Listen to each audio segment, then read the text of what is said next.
Good afternoon, everyone. Let's begin with a prayer. Please stand. Heavenly Father, Divine Mother, Friend, beloved God, Jesus Christ, Babaji Krishna, Lahiri Moksha, Swami Sri Yukteswarji, beloved Guru, Paramhansa Yogananda Ji, saints of all religions, beloved friend and guide, Swami Kriyananda Ji, we bow to all of you. Divine Mother, thank you for the gift of Swamiji in our lives. And Swamiji, thank you for your wisdom, your support and encouragement, your example of perfect discipleship, and your divine friendship. We are blessed. Om. Peace. Amen. Please be seated and we'll start with some music.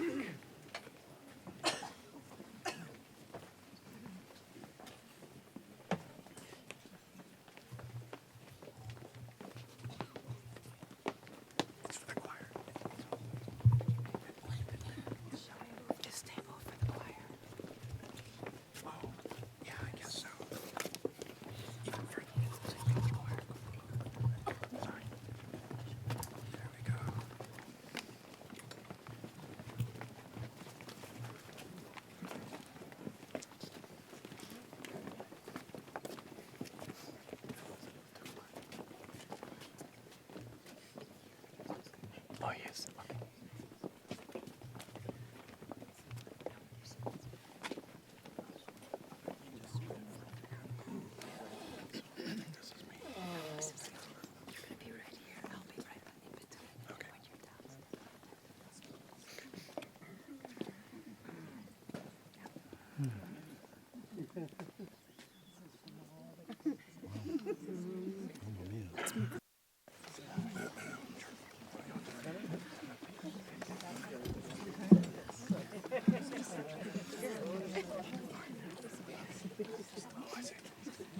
Don't get into it too much.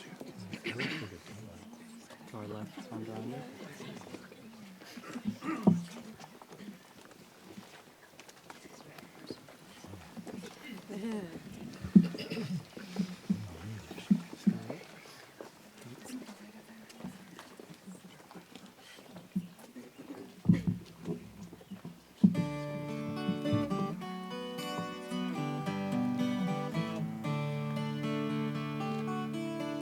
Life is a dream, time like a stream, carries our burdens away. Never despair, joys everywhere, love can befriend you today. Free from all care, like birds on the air, soar above griefs and worries, seek joy and be gay. Often on earth, things of great worth, worldly ambitions defy. Sometimes a friend helps us ascend up from life's cares to the sky. Love is a star, though shining afar. It can guide us and help us toward light to draw nigh. Life is a dream, time like a stream, carries our burdens away. Never despair, joys everywhere, love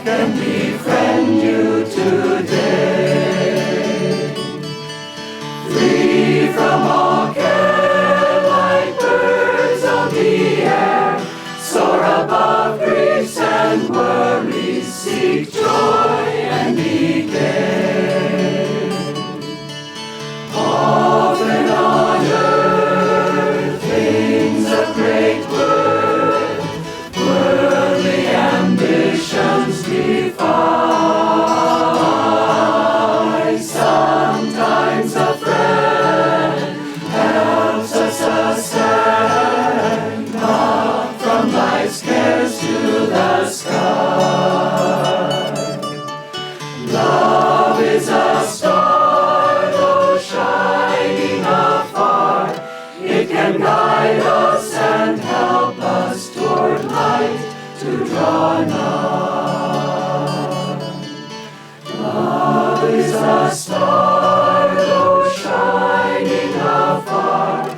It can guide us and help us toward light to draw nigh.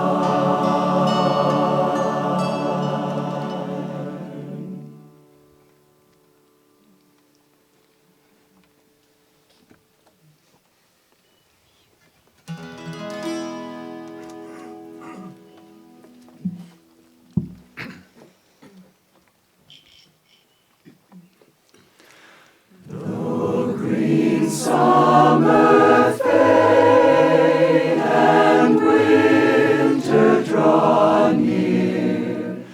My Lord, in your presence I live without fear. Through tempests, through snows, through turbulent tide, the touch of your hand is my strength and my guide. I ask for no riches that death can destroy. I crave only thee, your love and your joy. I ask for no riches that death can destroy. I crave only thee, your love and your joy. The dancers will pass, the singing must end. I welcome the darkness with you for my friend.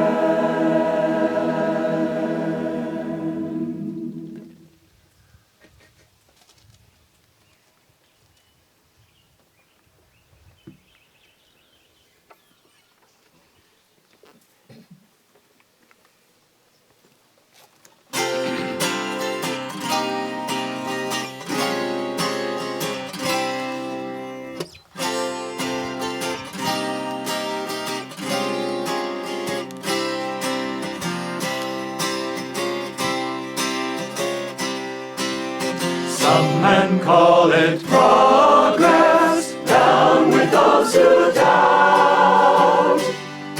To join the causes others join and shout when others shout. Come, you're a man, no passive stone. Stand up and call your soul your own. Go on alone, go on alone. Banish weakness, go on alone. Go on alone, go on alone. Don't look back, just go on alone.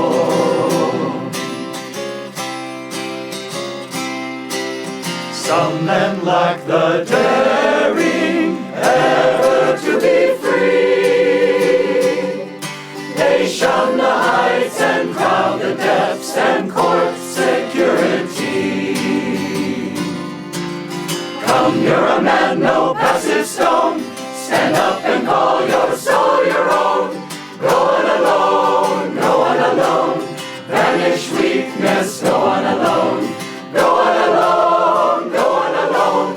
Don't look back, just go on alone.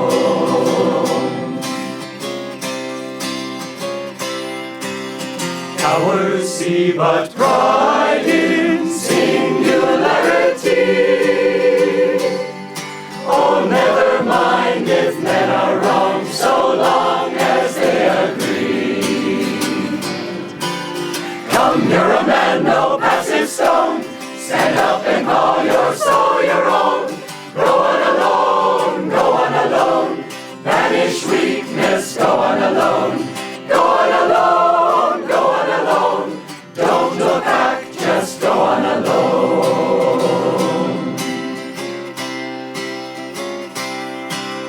Claim the power within you, error to defy.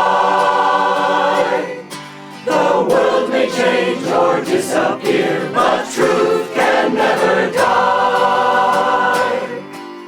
Come, you're a man, no passive stone. Stand up and call your soul your own. Go on alone, go on alone. Banish weakness, go on alone. Go on alone, go on alone. Don't look back, just go on alone.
Beautiful. It's beautiful. So our subject this afternoon is Swamiji's legacy, which is a daunting subject in any length of time. But I think if anyone can do it justice today, our panel of speakers can. There will be 6 speakers on our panel, and I'd like to introduce them to you for those of you who may not know them. Nayaswami Jaya, one of the founding members of Ananda and one of the leaders of Ananda India. And then Nayaswamis Kirtani and Anand.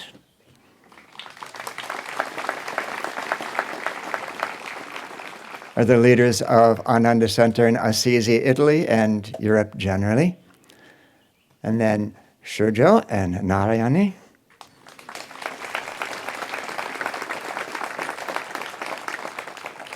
They served together at Ananda Center in Delhi, India. Shurjo was one of the original members of Ananda's community in Pune. They recently moved to Delhi. And Narayana, as many of you know, was Swamiji's personal assistant for the last few years of his life. And finally, Nayaswami Asha.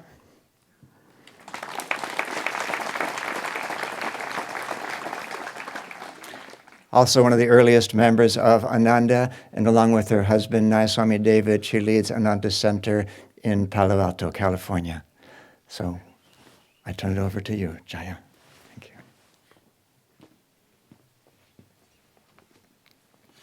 Thank you, Gyandev, and thank all of you. It's such an honor for myself and on behalf of the other speakers to be able to speak about Swami on this very auspicious day. It's only been 2 years since Swamiji has passed, but in some ways for me personally it seems like a lot longer. And perhaps that's because in the 2 years since Swamiji's passing, so much has happened with me. Not so much outwardly, but inwardly. I feel that the lessons, the spiritual lessons that have come to me within the last couple of years have been profound. And honestly, I think I can say something is probably shared by many of you as well, that I feel Swamiji much more strongly now than I did before. And perhaps that's because he was always with us. I've been 45 years or so with Swamiji, and he was always there. He was always there for us. And so because of that, perhaps I took him for granted in that way. But now that he's been gone, I felt his presence very strongly within me. And I also suspect this is the case with you. And many of you have said the same thing. How does one do justice to speaking about the legacy of such a one as Swamiji?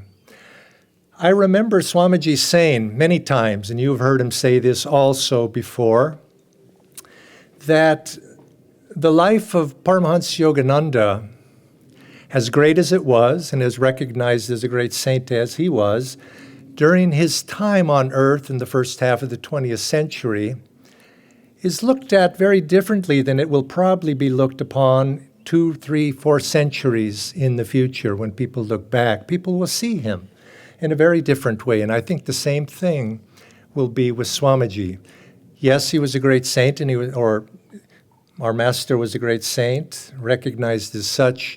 But Swamiji said in the future, people will look back upon him as the guru of this age that we have entered into. And when people look back on that, if this proves to be true, and I do believe it will be true, when they look back upon that, they'll also see Swami there by his side. He served 65 years, his entire adult life, with one mission: to make his guru's name better known, his teachings widespread, and to serve as a true disciple. He was a good disciple. You know that phrase. That was very dear to Swami, to be remembered that way, and certainly that is the case. And so we come here today together to speak about his legacy. But his legacy is many things. We know of his books and we know of his music. I think those stand on their own. They'll be remembered by their merits, surely. And of course, there's the legacy of his creative works through communities. All of you, many of you, living in those communities. And we know what Master said about communities. One day they will spread like wildfire. So those too will stand. All of those creative works on their own merits, they speak for themselves. But who speaks for the inner person? That person that was so dear to all of us, that person that we knew personally in our lives, who interceded on our behalf in so many different ways. Swami was such a unique man. And I think it was that uniqueness that attracted me to him. I was drawn to him because he was not like anybody else I had ever met. And I think the reason was because he spoke, he acted, he was from the center out. He didn't wear the clothing of anything around him, the attitudes, the fads, the things that were popular. He didn't wear those. He always acted from inside of himself. He was a great man, we know that. And he affected and touched every one of our lives. He was wise, surely. He was knowledgeable as well. He was a kind man. He was compassionate. He was helpful. He was generous. He was thoughtful. On I could go. He was also challenging. And he challenged us, too. Each one of us were challenged a little bit by him in a good way. And sometimes we stumbled. And when we did, he supported us. You know, he would never allow us to say we ever failed. He said we had not yet succeeded yet. But when those times came, he was there to support us. I'd like to share one story. Many years ago, this was in the earlier days of Ananda, in the first 5 years or so, there was a fellow who did stumble.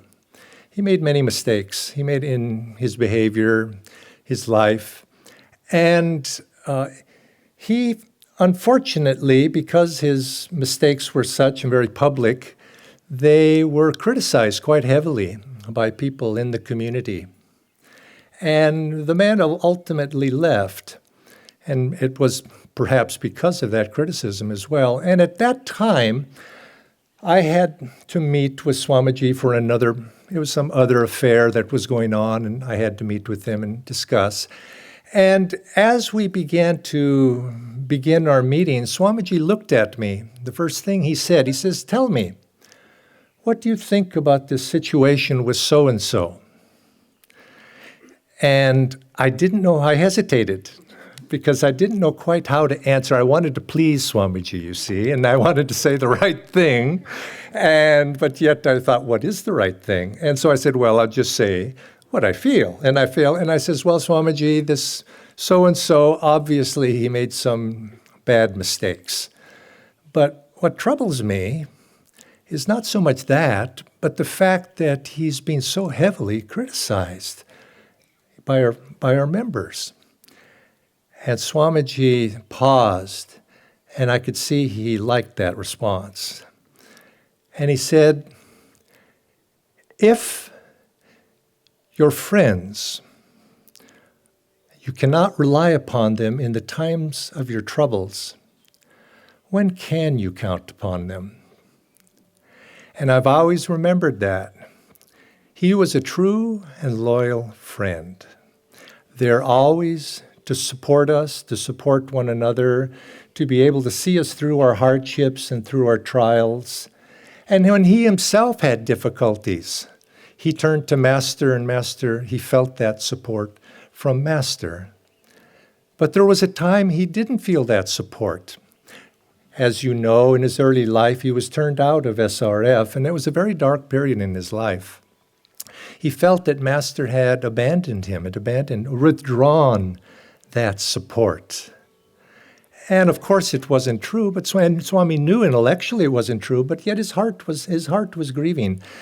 And he prayed to Master, and he said, Master, you may reject me, but I will never, ever abandon you. And that was Swami's life. He never abandoned his mission that was given to him by his guru. Now, I said his outer works, they'll be remembered, they're his legacy, and they don't need to speak for themselves. I mean, they do speak for themselves, but who will speak for that inner Swami, that person that we all came to love? And I think you know the answer. All of us here are his living legacy. He's touched all of us in some way, or you would not be here. In some way, all of us have been changed in some little bit. And we don't know how much that is, some little and some great, but we are his living legacy. And through us, Swami's life continues and passes on. The ideals that he shared, what he stood for in his life, the values that he espoused, the teachings that were brought to life, not through the written word, but the teachings that were brought to life through his daily life have been transmitted on to all of us. Each one of us has to take that as our responsibility. And from generation to generation, this is his living legacy that must be passed on. He once told us, he said, remember, giving students who come, those who come here, the teachings is not enough. You must give them bliss. You must give them God. You must give them that touch of bliss. And how do we do that? That's our responsibility. If we're going to give that to somebody, isn't it true that we must possess it first ourselves? And so this is our challenge. It's our opportunity. It's our blessing to be able to serve in this work in this way, to be able to be given the opportunity to try, to be able to embrace this mission, to be able to embrace this challenge, to reach out and be instruments for Master's blessings, for Swami's blessings, and for his presence. And this has been the lesson in these last 2 years that I have been meditating upon. And I suspect you too have been meditating upon this very same lesson. I'm going to just speak very shortly and conclude with these words. Swami often would speak to us, and you've heard him say this many times. He said that the great ones came. Master, Jesus Christ, all of the great saints, they came into this world not to show us how great they were, but to show us how great we ourselves potentially can be. And I think this is also the message of Swami as well. He came to show us that what we could be. He demonstrated it through his life, through his unique contribution, through all of the creative efforts that he's given to all of us. And we need to carry that legacy forth and share it through our lives and bless everybody who comes into association with us as representatives of that vibration and that blessing that was Swamiji. Many blessings to all of you.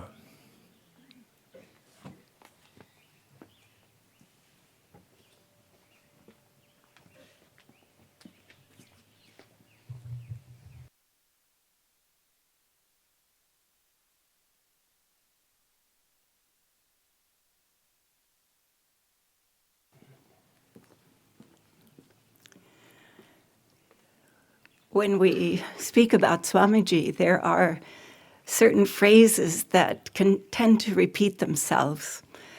And one, it comes from Master, and it's one that Swamiji shared with us many times and that Jaya just mentioned, that these world brotherhood colonies would spread like wildfire. Now, when I first heard this, I didn't know Ananda really deeply or well, but there was a question in the back of my mind: how is this going to happen? And a part of me thinks that Swamiji also must have asked himself many times, how is this going to happen? But he didn't just ask the question. He stayed open and totally receptive in his heart, in his consciousness, to the answer to that question. And he became a deep channel for the answers to that question. When I first came to Ananda, it was the only Ananda community. And while I was living here, the first 10 years of my life with Ananda, there were several ways in which Swamiji opened to other communities happening. Some of you will remember, I don't think we have either of them with us. I haven't seen either of them.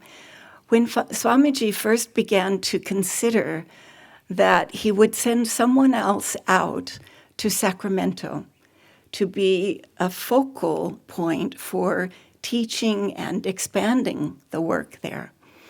And I'm told that he perhaps brought this up in the beginning with the monks and nuns at the time, and there was quite a number of them. There were maybe 20-some monks and 15 or more nuns, and so it was quite a large group to find from the people who would be willing to go to Sacramento to begin to do a small outreach effort in an area that Swamiji had already been and found a response. And I heard that when he brought this up, there was silence. in the room. No one wanted to go out. Why would anyone want to leave this beautiful place to go into a city and be more on their own? Of course, Swamiji was looking far into the future, and he realized that if everyone stayed here, many, many people who are looking for these teachings would not hear about them. And so he plucked Haridas and Vijay from the monastery, and he sent them to Sacramento. In other instances, in other moments, Swamiji was looking for how to start this wildfire. You know, you could hardly say that a Sacramento center is a wildfire. It's more so now. Look what it has grown into. But he also was looking to train those who in the future would be leading the movement that would be moving more like a wildfire and would need those who were trained to lead them, to lead the people who would come. So one of the next moves that happened was the San Francisco house, which was another huge step for those of us who were basically living here at Ananda. Swamiji picked up Jyotish and Devi out of an important role in the community here, and he put them in this big mansion on which hill was it in San Francisco? On Broadway in San Francisco, a house that was big enough to house 20 to 30 people. I'm not sure what the largest number of people was that was there. And in that moment, it probably wasn't easy for Ananda here to do without Jyotish and Devi. But in Swami's vision and openness to how is it ever going to become a wildfire, he realized that more and more people needed to be trained to begin other communities. They would need to be able to handle all of the situations that happened here at Ananda Village, that Swami tended to be the last authority that people would go to in order to have the answers of how to manage things. And for Jyotish and Devi, this moving to San Francisco was an incredible opportunity for them to deal with all of the issues that come up between people who are living together, with people who are coming from outside, because there was all of San Francisco and all of the Bay Area as a fount of people who would be coming to hear the teachings in that center in San Francisco. And Swamiji, I'm sure, knew, even at that time, that he was training the people who would need to take over when he was no longer in the body. There were other communities, other centers where Swamiji put people that he saw as possible future leaders. And I will talk about the one that I have the most experience with, because not in much the same period of time that Jyotish and Devi went to San Francisco, Swamiji was getting many requests from people in Europe. Please, Swamiji, can't you send people here? Can't you start Ananda? Can't we have Ananda in Europe? Because it's very difficult for us to come to America. The exchange rate at that time was very much against the lira, and people couldn't afford to come. And so Swamiji went with a few of us on tour in Europe. And on that tour, he was obviously looking for where a possible community could be in Europe. And we went through England and Holland and Germany, Austria, and finally landed in Italy. And during all of that time, Swamiji would really connect with the people, and those of us who were with him connected with the people. And as we were ready to leave, to come back to the village, he spoke with Puro and I, who were there at the time together, and he brought up the subject. He said, well, it seems like Europe is really ready for a community, an Ananda community. It seems that Italy is really the place where there is the most heart for these teachings, the most openness for living in a different way.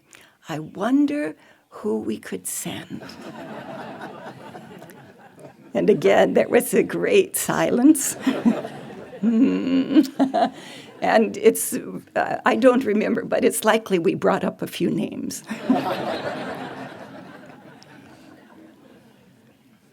And he said, how about you guys? I think you would be very good here. So in fact, within the year, we were planted in Rome in an apartment given generously by Italian friends, and we began to share the teachings. But much more than that, we began to be open in our consciousness to a community, a possibility of a community in a very different situation than the communities in America. The consciousness was different. The heart was different.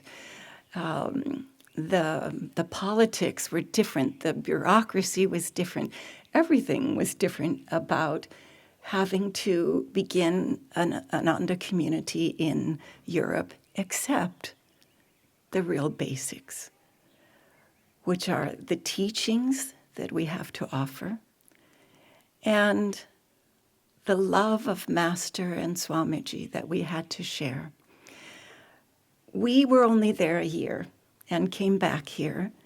And then several years later, there was another movement in which Jyotish and Devi ended up going to Como. Our very dear friend Alessandra Rompolotti had a villa near Lake Como, and she offered this as a place where we could begin to create the magnetism for a retreat and community in Europe. And others were there at the time. And I arrived sometime later, Shivani and Arjuna a little bit after that. And I can remember Swamiji again was training all of us for being able to carry on the work when he was gone, because in fact he was going to be leaving soon to come back to America. And two things I can remember from his advice to us. One is that I think we were talking about how difficult it was to cook for Italians, Germans, very different diet, Americans. And we asked, what can we do? How can we really share, give to, serve people through our cooking and in other ways? And one of the things that Swamiji said was, if you are feeding the souls of the people who come to you, everything else will follow. If their souls are nourished, they're not going to worry about whether they're getting pasta every day. They're not going to worry about whether they're getting a healthy diet as they would prefer. They will be so fulfilled through their soul nourishment that everything else will flow. And so that was one of the first things that Swamiji shared with us that we realized later was a part of serving all of Europe, wherever we ended up going, which was in many countries. The other thing he said as he was leaving was there are 3 very important things for you to do together as a family, as a family community. In Italy, the word comunità actually is much more like a family. And so he said, you should meditate together. It's obvious for a community of Ananda. Serve together. Again, it's part of the 2-pronged work that we do, meditating and service.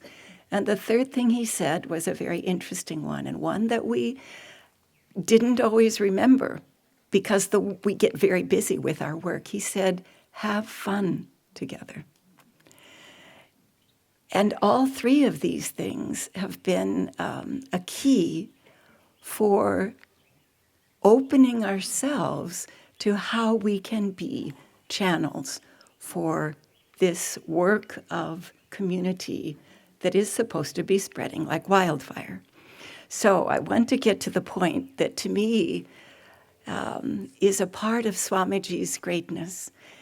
Because he's so open, he was so heart open, he was so consciousness open, that when he was in India and he was asked to do television program, I don't know that was his first thought about how he should talk with people, reach people, but he saw the point. So many more people would be reached if he did these television programs. And he did them. And we know that it was of great sacrifice at times for him to do this. His body was not healthy always, but that was always the first point for him, was how can we reach the people? In that case, it was in India. He did the questions and answers with Nirmala and Dharmadas, and so he began to be filmed. He was being filmed, and some of this was beginning to be shared on internet. And this was the point that made me really realize how all of this could possibly spread like wildfire.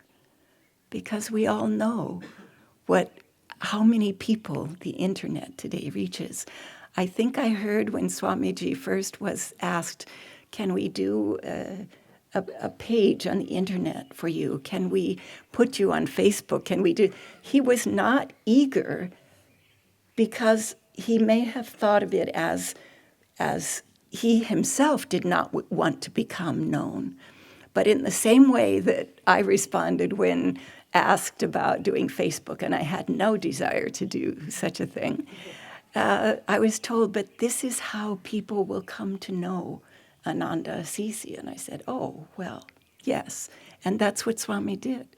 He said, yes, this is the way that this work, that these colonies, these communities can really spread like wildfire, is by becoming known through this immediate communications effort of the internet. And so each one of us is a part of making the wildfire, creating the wildfire. We know what a wildfire is. It just comes through and it hits everything, And the wildfire of the World Brotherhood colonies is what comes through each one of us.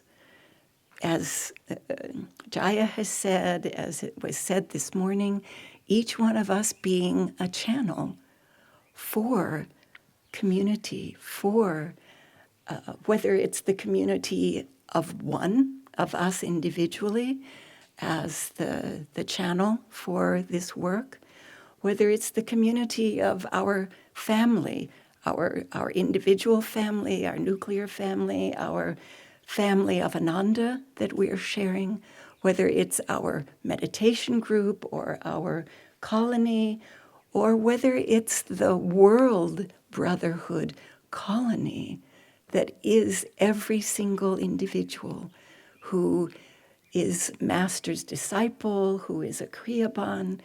All of you here are a part of the wildfire that will spread through each one of us, individually serving through our internet serving or through our one-to-one service that we can give.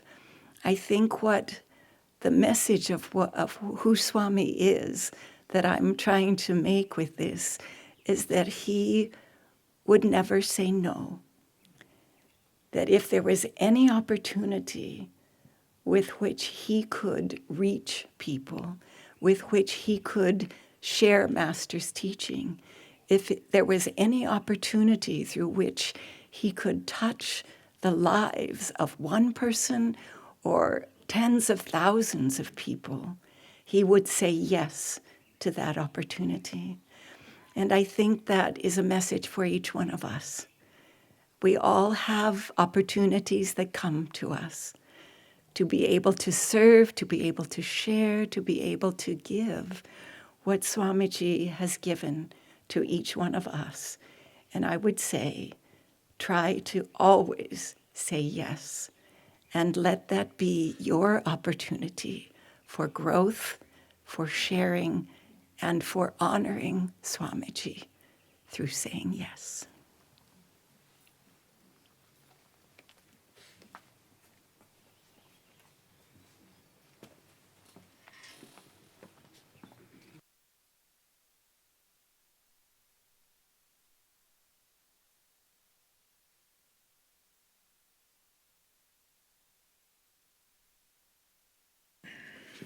Good afternoon, everyone.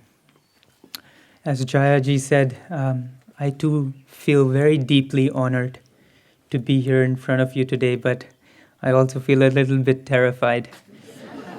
Not because I'm worried about myself, but I'm always terrified to speak about Swami. I always feel I don't know him yet, and somehow I'll reduce him. But here goes. When I first came to Ananda, I didn't know anything about Swamiji. I hadn't heard his name. I hadn't read his books. Nothing. There was no context for me. But what attracted me about Ananda, what instantly got me hooked, was, as Karthikeyanji was saying this morning, and is a universal experience. This is not my unique experience. Each one of you have had this, was the people. That sincere, innate goodness. I don't know there are no words to describe it, but just that sincere goodness that I felt from each individual I met at Ananda, in Pune, in Gurgaon, just hooked me in. And at first, I thought, well, this is what it must be when you get onto the spiritual path. This is what happens. This is what happens when you become a disciple of Master of Yogananda. But it was a little while later that I realized, by meeting more people who were on the spiritual path, other spiritual paths, by meeting more disciples of Yogananda alone, by meeting more disciples of other great masters, I realized this is something particular. This flavor is special, and it's not vanilla. It's Swami Kriyananda. This is a unique vibration. And it's the first time I started thinking of Swami as just someone who's here to share Yogananda with us, with me, as someone who has something more. And from there, my understanding of Swami has evolved, has grown, has changed, until finally, when I had the opportunity to live with him for the last 7 months of his life, to spend some time with him, I would say by far those were the most transformative 7 months of my life, the most powerful experience of my life. And I was trying to think of why it would be such a special experience, because it wasn't like I was meditating more. I was thinking about Master, as I always did. I know I was in Swami's vibration, so yes, there was always that. But really, now that I think about it, the thing that was the most was different in that experience for me is because somehow I had to take care of Swami's. We had to take care of Swami's physical body. I always thought of Swami. I was always thinking about him. I was always thinking, oh, is he? I hope he wakes up and he feels well today. Or I hope, I wonder what he would like to eat today. Or everything was about what would he like to do today? What's he feeling like today? And just keeping him in my mind, that was different. I never did that before, you see. I always thought that I had to think of Master. And I did, and we all do. But this was different for me, thinking about Swami. And I think that's what changed me. Anyone who knew me before, you can ask them. And a whole image, I had an image of Swami, and this image was me and Master, and Swami here to the side, essentially pointing towards Master. And me being grateful to him and smiling at him and saying thank you, and me moving towards Master. But after this experience, after I realized what it meant to also have Swami going in my mind, I realized that Swami is really just in the middle. And he is my path to Master, and he's a unique path to Master. He's not the only. We could circumvent him if we want to, but why would we want to? He's special that way, and he's so accessible. He created, it said when a soul finds freedom, they open that channel up for everyone to join in, to come into it and access the infinite. And just as Master was the doorway to the infinite for us, Swami is that doorway for all of us to Master. And for me, that's the legacy of his that I want to hold on to. He is my unique path to salvation. Through him, I'm going to get there.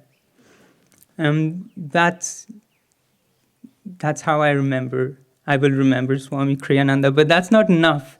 You can't just leave Swami there. Swami's legacy was also very, very human. And the real word that describes the 7 months that I spent with him was absolute fun. It was a joy. It was always an adventure. I felt like a child again. When I was younger than I am now, I used to read this comics called Calvin and Hobbes. And there's this game that Calvin plays called Calvin Ball, in which the only rule is you can't have the same rules that you had last time. So you have to keep changing them. And so every day with Swami was like that. Every day had to be different. Every day had to be new. He woke up and now I'm going to write a new online lessons. And tomorrow I'm going to write a new book. And then today we're going to go out and we're going to find that one shopkeeper who needs my energy, needs my love the most. And every day was an adventure. And so Swami really took Master's words, life is here for our entertainment and education. He never forgot the entertainment part. But he used the entertainment part for our education. And that's something that I've really appreciated about him. Not always, but I kind of thought the spiritual path needs a little grimness. But it just doesn't, at all. It just doesn't. There's no need for that.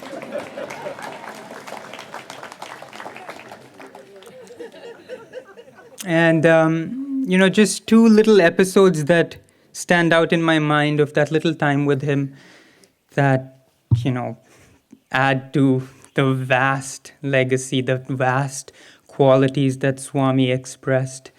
2 little episodes that came to me as I was thinking about this was one about just how deeply he cared for our spiritual life. You see, sometimes we meditate in the mornings, we meditate in the evenings, we energize, we think of Master every now and then, and we think we're doing pretty okay. Great, I've got my schedule, I'm serving, I'm meditating. what more do I really need? And once we were in Goa, Swami loved to go there for vacation. And we were in Goa, and we came up to his room to get him ready for lunch. And he said, "Shurjo, how many kriyas do you do?" I said, "Well, Swami, on an average around 60. And Swami just said, "I'm so sorry that I cannot give you the example because I'm old and even my heart won't allow me to meditate as much as I'd like to. And I'm so sorry that this is the example you're having to see." And that was him. He could just say, "Shurjo, 60 kriyas aren't enough. Jeez." What's up? What's up with you? But he wouldn't. I was his responsibility, and he took that responsibility seriously. And I appreciate that so much. And another little thing, which is how I choose to remember Swami now always. It was a week before he passed, and we were having dinner. And for those of you who've been to his Assisi house, he's got his computer and his office right where he eats in the dining room. And so we were having dinner, and in his computer screen, he has this beautiful screensaver. He has two beautiful screensavers. One of all the photographs of Crystal Hermitage. All the tulips, all the beauty. I think the Binghams are very responsible for that, so thank you. But secondly, one other one that he loved was screensaver of photographs, I think, that the Hubble telescope had taken of beautiful constellations and stars in the cosmos and galaxies and whatnot. And we were eating and we were just watching that. And each galaxy had particular shapes and particular colors. And Swami just said, "I wonder what color a Tamasic galaxy would have, and what color a Sattvic galaxy would have, and what color a Rajasic." And so as each photo would come, he would, we would guess all of us. "I think that's a Tamasic," and he would say, no, I think because, it was just fun. We were having a little fun. But after a little while, he just said, "I wish I had asked Master that." And when I looked at him, I just realized that there is no Swami Kriyananda. There has always just been Walters. And that was Swami. It was just Walter. He was just always thinking about, "I wish I had asked my Guru that. I wish I had tuned more into my Guru, and I wish I can hold on to that. I wish I could just be Shurjo no matter how old I get. And I wish I could always think that way, that I wish I had asked Swami that." God bless you.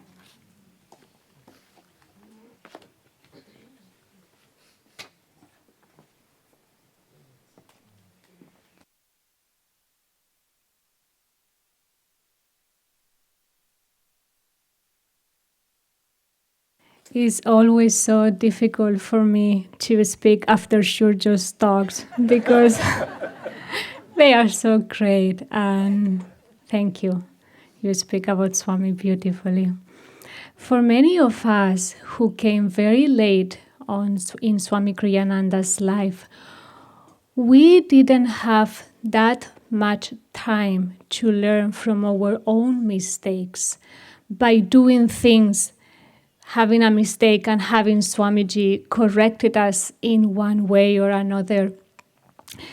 Many of us had to truly feel and to watch and to observe carefully what was Swamiji trying to do, trying to accomplish, which kind of person Swamiji wanted to meet, what kind of energy Swamiji wanted to give in a unique way to each individual. And for us, for many of us, for myself personally, that was the kind of relationship really that I have with Swamiji. that was my way of learning from him through watching every single movement that he did. And it's very interesting because I remember at the beginning, when even before I became his personal assistant, I came to India and it was my first time in India. And that was the time I was just going to be there for 3 months period to see how I will feel there. And many of you may know my English was really bad. And by the time that I was in India, my English was even worse. So that was the period when Swami Kriyananda started to write the Bhagavad Gita. And I think he started, and 1 or 2 weeks after that, I arrived to India. Well, that period, Jyotish and Devi were there, Asha was there, I think Padma and Riman also were there. All these amazing, great souls together were just there, just being part of what Swami Kriyananda was writing, the Bhagavad Gita. So I remember my first day at the ashram, where I didn't know almost anyone, and everyone was talking in English. And I will hear the Bhagavad Gita, and then I will hear the Swami Kriyananda, and I remember myself thinking, what unfortunate, I feel so bad. I'm sure these great souls are talking about such a deep stuff between themselves. Even I'm sure they are even sharing something great that Swamiji has said to them. And I'm not able to understand one single word, such a pity. And that was my first night at the ashram, like what I'm doing here. I'm not able to understand anything. The next day, I don't know if it was Nirmala or Dharmadas, that they call me and they say, you are invited to go to Swami Kriyananda and he would like for you to read some of the pages that he has written from the Bhagavad Gita. I say, okay, that will be great. I don't know even how we communicate that. So anyway, I went with my bag to Swami Kriyananda's house, and I remember a group of people were reading page by page. So Swami greeted me, hi, nice to see you. And I just sat there. I open my bag and I bring out this little traveler dictionary, English-Spanish translation. So Swami looked at me and said, what is that? Well, Swamiji is just a dictionary that I think it will help me to understand what you are working on. And very seriously, he told me, oh, you won't need that. You will be able to feel it. And later on, I realized that he was not only meaning that I will be able to feel at that very moment that specific project that he was working on. In fact, that is the only true way to understand things, people, truth, as it is, by the heart, by the feeling. And that was really what my life was about around Swamiji. I had to learn later on when I became his personal assistant.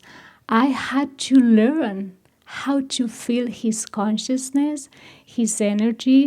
I had to learn how to feel what he wanted to do every single day, what kind of community he wanted to visit, what kind of people he wanted to meet. It was a process of learning how to feel things in your heart. It wasn't about understanding things intellectually, how you can feel everything from your heart. And that process didn't end when Swamiji left his body. In fact, that process started even in a deeper way when he left his body. Because I still need to learn ever more deeply, how can I feel Swami Kriyananda in my heart, in my life? I need to attune what is trying to happen, how I can serve this work, how I can serve my Guru. It's a constant process of keep feeling in our hearts. You know, by being here, so many memories are coming into my mind. And there is one very unique that for me, Swamiji, yes, I can speak how great he was, how vast his consciousness was, what a great mission, what a great role in life he had. But more than that, what it really touched me is how much he cared for the little things, for our little needs, even the most remote needs that we could have. I remember in this very house that he knew that I was struggling with my English, and he really wanted to help me, and I did improve. Every time I did something wrong, he will correct me very openly in front of everybody. He didn't care.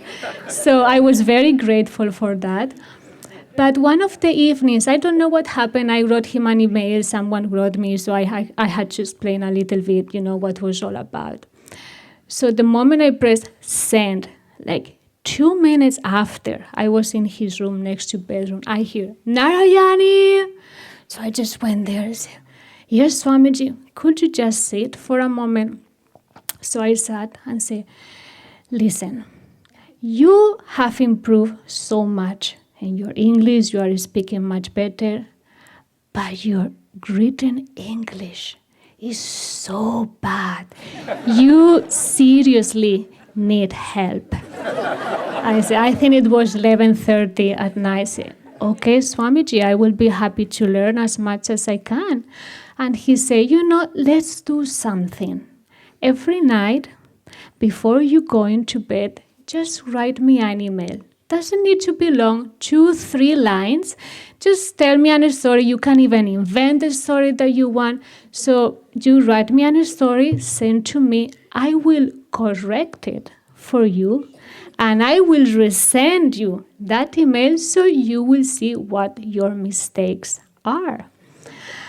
That was the time where he was writing the book the biography of Yogananda. That was the time where he was meeting so many people. It was one of the most busiest periods of his life. And I remember I had to do that every night. So that process lasts for at least weeks. So every night I would write an email. Today I did this, I did that, and I had a cup of tea. Anyway, just whatever came to my mind. And I will suffer so much doing that because I will think, here Swamiji is, a disciple of a great avatar for more than 60 years, creating these communities, writing these scriptures, this book, giving so many lectures. And the only thing that he is concerned is that I can improve a little bit my language. And that really touched my heart so deeply because I understood that for him, it wasn't a tapasya at all to do that. For him, it wasn't a waste of time. The truth is that there was no distinction in his mind. What were the little things versus the big projects? Everything was the same from him. He saw God in each one of us.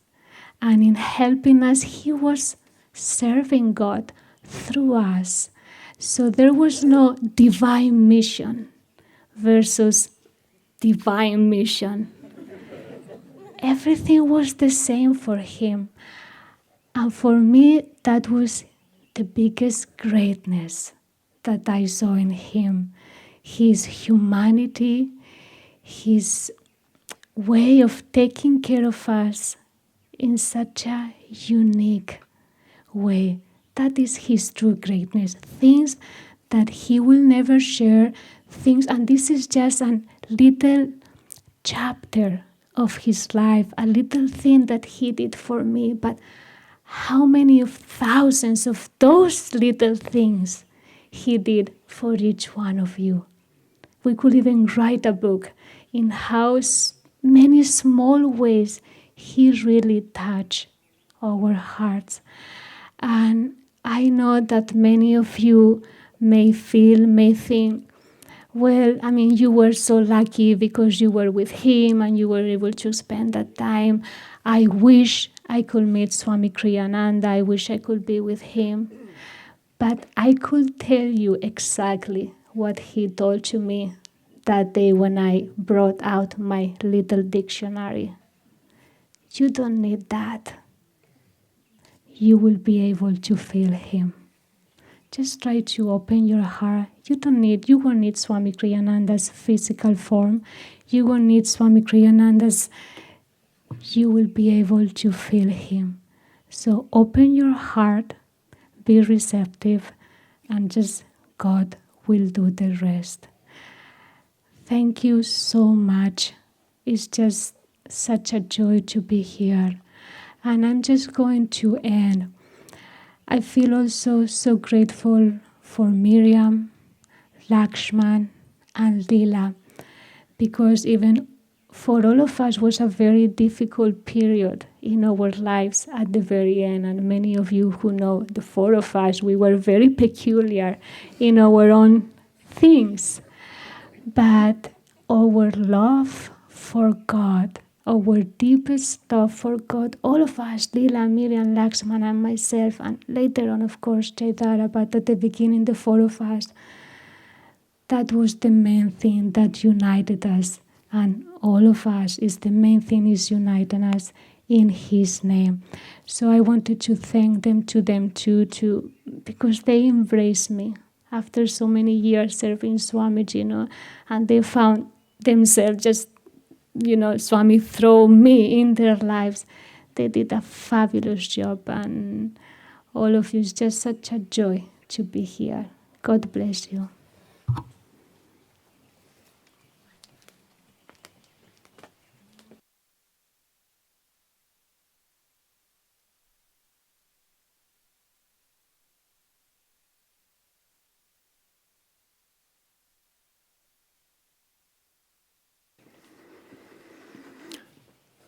It is truly an honor to be a part of this, a member and a part of this great family, this great spiritual family. Attunement was something that more than any other direct disciple of Master that I've met, Swami emphasized that to all of us. And so I wanted to tell a story that illustrates that, and then to segue into another story because it's so important to our lives at Ananda and as Ananda grows. And it's always, of course, necessary to be an organization and a structure, but Swami always picked up the knot by attunement and attunement to the Guru. I moved here to Ananda, and I had a little bit more expenses than the salaries at the time could meet, so I took a job outside the community, lived on the land, but worked in town. And there was a certain point where I went into Earth Song, and Jyotish and Devi were there, and I think having lunch with Swami, and they said, listen, every Wednesday when we do the community meeting here in the Dome, just before that we meet just the little group of us with people in the community. Why don't you come this next Wednesday? So I said, okay. Swami, so we met, and Swami said, maybe it's time you consider now moving on the land. I think the community's grown to the point where probably we could find you a salary that would allow you to work on the land. And he was very interested in the job that I was doing, and he was interested in having it be a community business. And so I said, yes, gosh, I could maybe go up and rent a little space in the yellow building, and that way I could bring the land, bring to the land another business for Ananda. And he let that one go by, but then again we were talking, and I said, well, yeah, maybe I could even grow it to the point where it would produce another job for somebody here at Ananda. And that pretty much broke it. And all of a sudden, a huge explosion, literally. He said, my name was Mark at the time, Mark, forget Ananda, just forget Ananda. And there was truly this pregnant pause on the part of Jyotish and Devi and a few of the others. And there was truly weeping and gnashing of mental teeth. And he let that pause be pregnant. It went, and I shrank, and I shrank. And then I got it. And then he reached over just so gently, and he tapped me on the knee, and he said, on the leg, and he said, do it for God. He said, I watched Master reprimand Dr. Lewis because Dr. Lewis was all a fuddle about something about for Master, to do this thing for Master. And he said, and Master was very hard with Dr. Lewis, do it for God. Now, I had grown up in the Catholic Church, and then I joined SRF. So I was well indoctrinated into the right organization and the only true organization.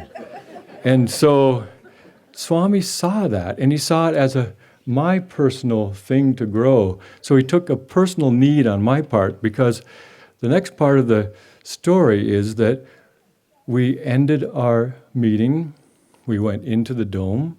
Swami proceeded to give a very inspired lecture on how we all here at Ananda can serve God by serving Ananda. So I sat with my jaw open listening to him and realized he did it for me because he realized that was my lesson to learn. And so just this last week, we have 40 of our community members here from Italy, and we were touring down south in the Master Shrines, and it was Hollywood Church. And of course, we all know that Swami met Master there at Hollywood Church. And so the minister there, he's a fine fellow. I've known him also in the many years that he was stationed at Encinitas. And the minister was asked, well, maybe we could go look and see that room where Swami first met Master. And, well, we don't want the emphasis to be the wrong emphasis. This is where Master talked to the public, and this is where the Master had the intuition to find the windows and build the church. And he was right, but what we all know that story in the path, in that story, very specific lessons about attunement, about will you love me unconditionally? Will you be obedient? Will you give me your unconditional obedience? We also know 2 full minutes. I mean, I had a pregnant pause of reprimand from Swami, but 2 full minutes, Swami said, Master vibrated his finger on his chest to change, and Swami said, I was changed. But the most important thing is that through that little room, we got a lesson on attunement. And that's what Swami always did, was he taught how to tune in. A very humorous level of that then is that Swami and I are driving once, and as you all know, he liked and often, whether I liked it or not, he corrected my English. And so we're driving along, and I said something about to error. And there was this, and I finished the sentence, and there was this pause, and then I realized, I just caught it. I said, oh, wait a minute. And I said, okay, Swami, to err. And he laughed and laughed, and he slapped me on my thigh, and he said, very good. Because he but he liked the fact, he laughed the hardest because really, I think I caught his thought. Well, okay, I'm not going to correct him, but it's really to err, not to err. And he really was helpful but delightful. And the last story I just want to, it's difficult a little bit for me to share, but because there was a time we saw him through many illnesses, but we brought him home from Lugano once, and he was really decreasing. I mean, we really felt this was it. In fact, I overheard him in Lugano call Jyotishan Devi and say, I think this might be it. We got him home, and I would sleep upstairs in his living room, just put a mat down, and anytime I'd hear him get up, I would get up to be at his bed to help him, because he became worse and worse. And so but some of those times, and he would get up, he would come out, if you can imagine, here's two men in their underwear, and we would sit in the living room, and we would quietly meditate together, or we might have a little conversation, but it was also at 2 or 4 o'clock in the morning. Then we would get back up, he would get back up, and I would help him back into bed. But as it got worse, then there's this one particular morning, and I heard him move, so I got up to help him, and he just couldn't walk anymore. He was so weak, his whole body was trembling, and but he wanted to come out to his chair, and he says, I think he was taking it from a P.G. Woodhouse, but he said, this is the most horrible night of my life. And he said, it's like the Russian who kills his wife and then succeeds in also drowning his baby, then goes home after that hard day of work only to find that the vodka cabinet is empty. And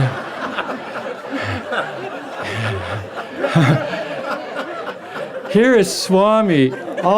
I'm sitting there thinking that Swami is dying, and Swami comes up with this, and I started to laugh. I laughed till I had the tears coming down my face, and I said, Swami, I'm so sorry. I cannot stop laughing. Here I was, the dying man, I thought, right in front of me, and I couldn't stop laughing, and I laughed so hard that he started to laugh. And then we're both laughing there, and then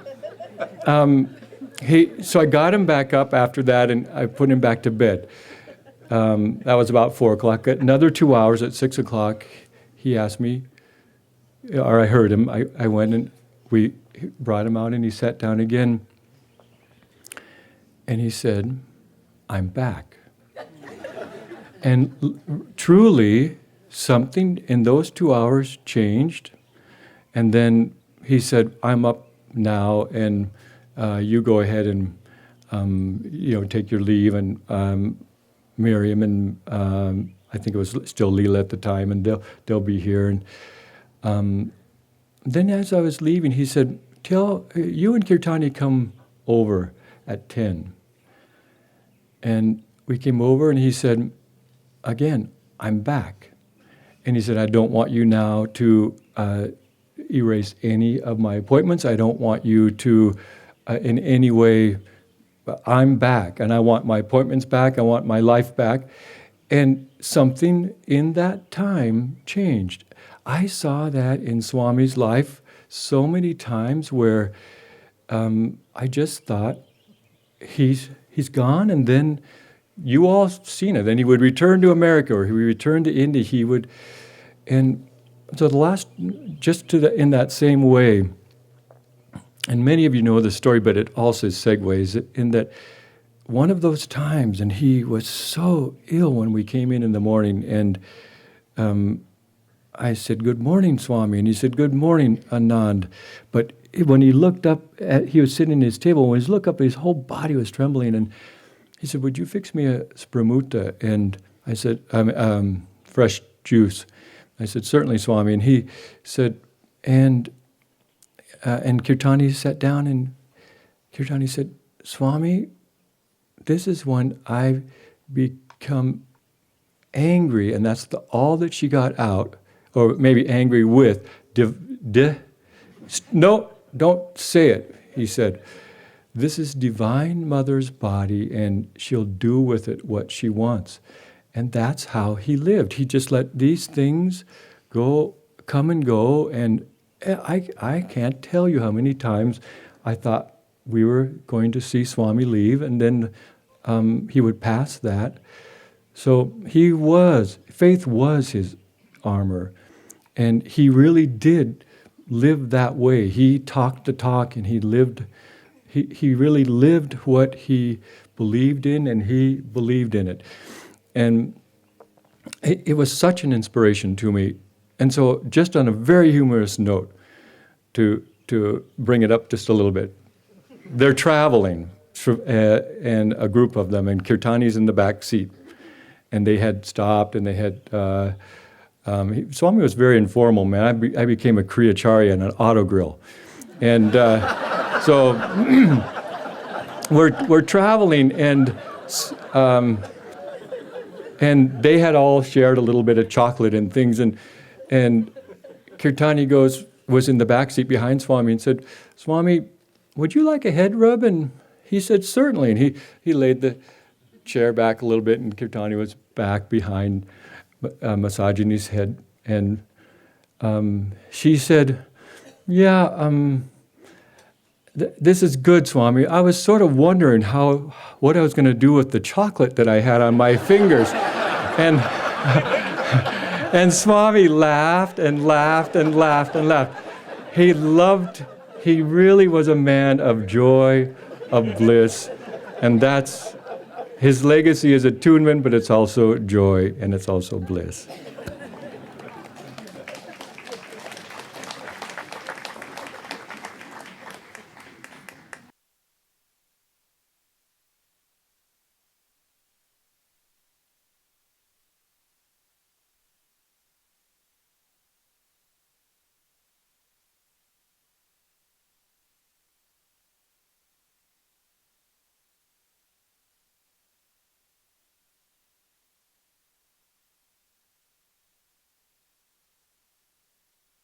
Okay, that'll do it. It is amazing how many stories about Swamiji relate to the challenges that his body went through. And there is a lesson there that's because so many of us are intimidated by bodily indisposition and frightened by so much of what we see. And to have that lesson both of joy and of willpower. And I remember Dr. Peter once was testing his heart when Swami's heart was having some wild arrhythmia. And Peter says that most people, when they're having that, when their heart's that agitated, their minds are also agitated. But Swami would say, "There, Peter, did you hear that one?" Just like that. And I was remembering another time when the litany is great. Maybe it was the diabetes episode. Maybe it was when he had the compression fractures in his back. Maybe it was when the blood pressure wasn't working. I don't know. It was, a series of collapses. And he went to the dentist. He didn't have any cavities. And he came home and he announced that he had no cavities. And I, just like Kirtani, said, thank the Lord for little favors. Just trying to be facetious in the moment. Absolute. All humor was completely gone from the room. He said, I thank God for everything. Just like that. The constancy of his consciousness was a really a big learning on many different levels, because all of us are capable of understanding how we ought to behave. And we can even work it out philosophically, exactly why we should behave a certain way. And the process of the path is gradually getting a modicum of self-mastery so that we don't actually say that thing that occurs to us to say. Or we restrain that feeling of the heart. But what I understood about Swamiji was, of course, he didn't have right attitude. He had right consciousness. And right consciousness is, of course, an entirely different reality. It's simply looking at the world and seeing God's presence everywhere. So it was a very serious thing to thank God for little favors, because that meant you weren't thanking Him for the rest of it. And where something like that might just sort of slip through, who cares? There wasn't, no minute was unimportant to Swamiji. And Sergio was talking a little bit about why it was so interesting to be with him. Sergio and Narayani both were referencing that to a certain extent and giving certain examples, and they're all true. You just never knew what was going to happen, and it was always a lark. When Swamiji was talking on the phone to me once about, this was like 1996, 7, 8, one of those moments where his heart was very weak, and we were talking on the phone. That was when he would still use the phone. And he was talking about, I could slip away at any moment. And I had to honestly say, Swamiji, you've already done the work of 10 incarnations, and there's just no way any of us could ask you to stay a minute longer than you feel to. So, I'm only one, but I speak for all of us. When God calls, don't hesitate. And then I had to say, it just won't be as much fun to be on this planet, And he was so serious with me. He said, I know, I've been through it. Swami was 25 when Master died. And that's not very old. He had 3.5 years. And then, not so long after, his harmony with his Guru Bhais actually disintegrated pretty fast. I've seen some correspondence from 1953, which is pretty bone-chilling, in terms of the discrepancies between his point of view and his Guru Bhais. And then, not long after, he was utterly separated from all his Guru Bhais. It's very hard. Look around at this enormous family. We have so many peers, don't we? We have so many people, and I remember sitting with Nitai, and this was already quite some time ago, and I noticed that Nitai wasn't as young as he used to be. And he's just a random example.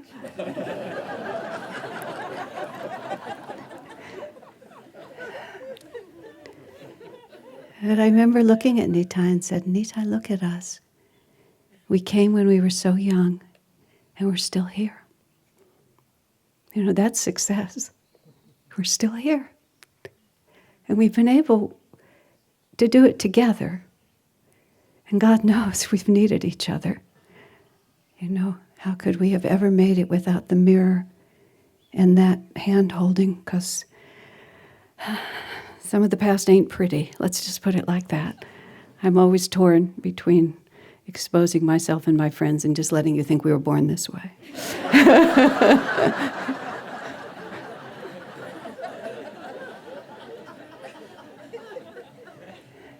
But Swami did it alone.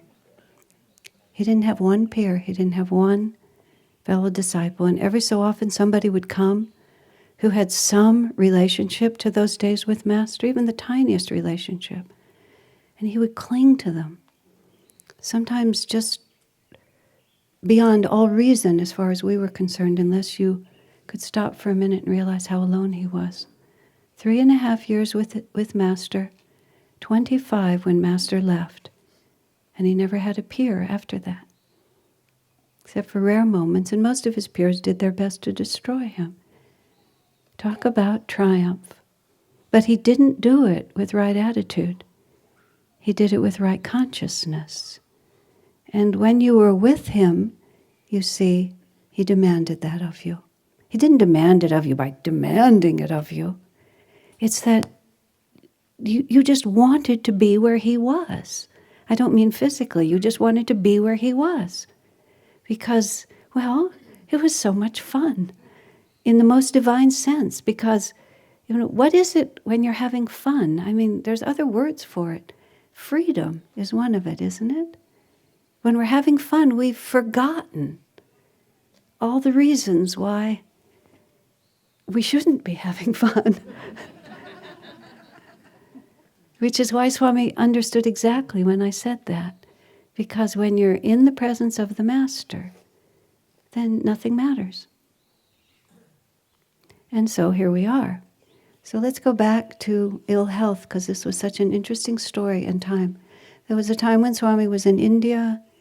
I believe he was having his gallbladder removed. In the process of doing those tests, they discovered he had cancer.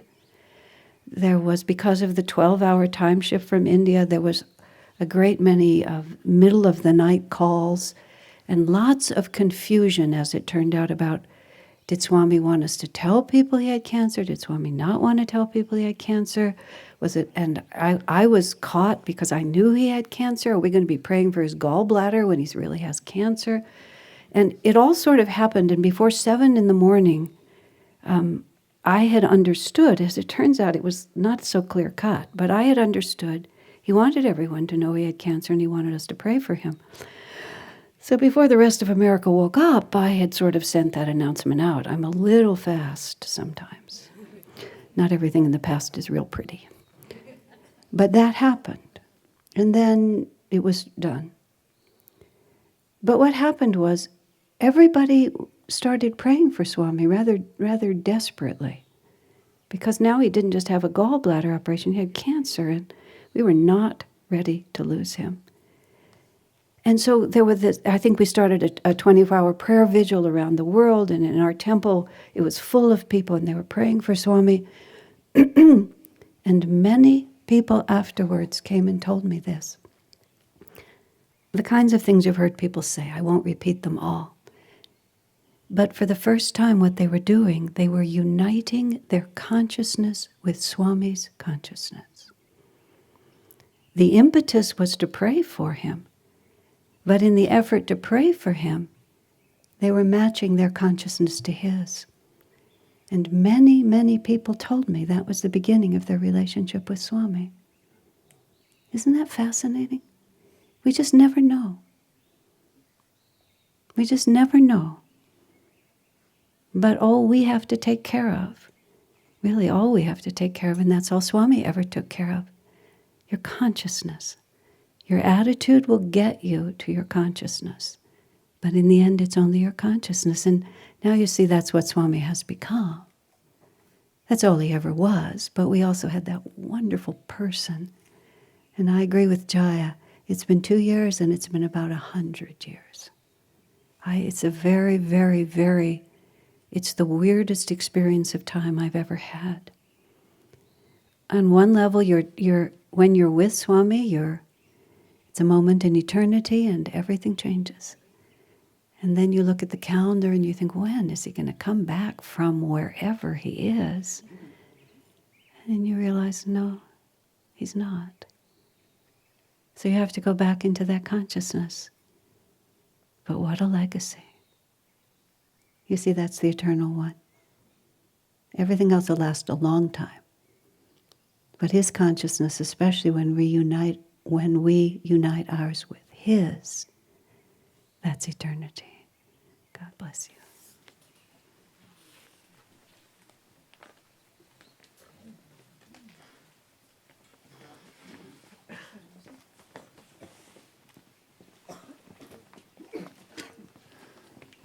And with a very simple song that we would like all of you to join us.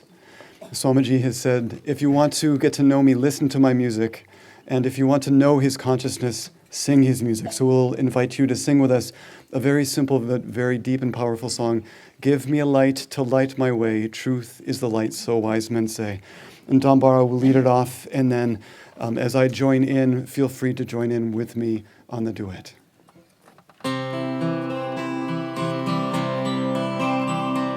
Give me a light to light my way. Truth is the light, so wise men say. Give me a light to light my way. Truth is the light, so wise men say. Give me a light to light my way. Truth is the light, so wise my way. Truth is the light, so lights my way. Truth is the light, so lights my way. Truth is the light, so lights my way. Truth is the light, so wise men say.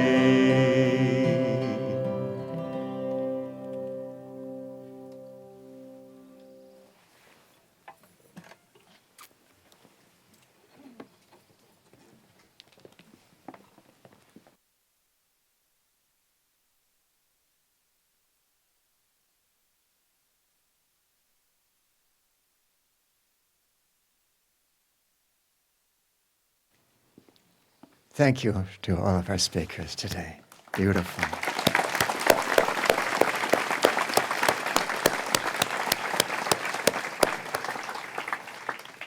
Just have a couple of short announcements, and first of all, just thank you to everyone for working with the major logistics of a weekend like this. A lot of planning has gone into it, but it still needs a lot of cooperation to come off, and we appreciate that so much. So thank you.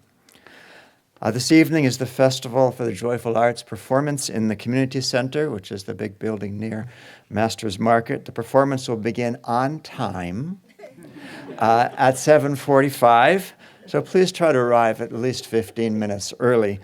Those of you who prefer fresh air or need overflow seating that can watch the performance on a big screen on the lawn of Master's Market, so you might want to bring a jacket if you would like to do that. And then tomorrow morning we'll have our private screening of the movie The Answer. And please note that this screening is not open to the public. It is open to us. The carpools to the Del Oro Theater will depart at 8 a.m. from the market and from the expanding light. Please stop at either location to offer a ride or to find a ride. Directions to the theater are in your welcome packet. Thank you all.